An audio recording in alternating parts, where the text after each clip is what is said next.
আজকের দিনটা একদম অন্যরকম। আমরা দুই ভাই নেমে পড়েছি আমাদের গ্রামের বাঁশবাগানে। আর বিশ্বাস করেন, যা দেখেছি ওরে বাবা, সত্যি চোখ কপালে তুলে দেওয়ার মতো।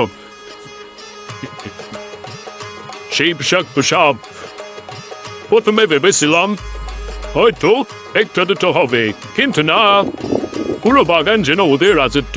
ওরে বাবা! আর তাই সাহস করে এগিয়ে যাচ্ছি আমরা। ভয় ছিল, কিন্তু জানার আগ্রহ আর অভিজ্ঞতা নেওয়ার ইচ্ছা তার থেকে বড় ছিল। এই দেখো ওরে বাবা, এই দেখো! ভাই আমার হাতে তুলে নিয়েছে অনেকগুলো সাপ।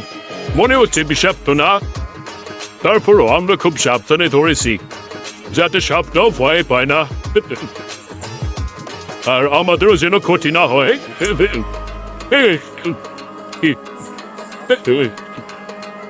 ওরে বাবা, আমি ভিডিও তখন করেছিলাম আর কি।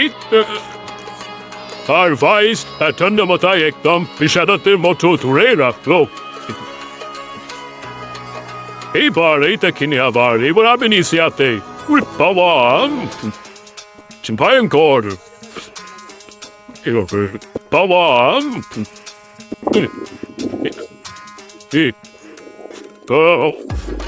আরেকটা কথা বলে রাখি, এটা শুধু সাহস না, জানো, জরুরি। সব সাপ বিষাক্ত না, তবে সাপ ধরার আগে জানতে হবে, বুঝতে হবে কোনটা কতটা বিপজ্জনক। আর যারা এসব বিষয়ে অভিজ্ঞ না, তাদের জন্য সবচেয়ে ভালো কাজ হলো দূর থেকে যেন নিরাপদে থাকে।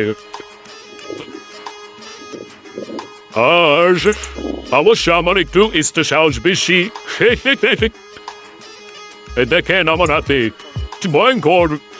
উফ, ওই বাবা, কখন যে সুবল দিবে আর কখন যে কি হবে, অনেক ভয়ঙ্কর। যদিও আমার কাছে তেমন কিছু না, তবে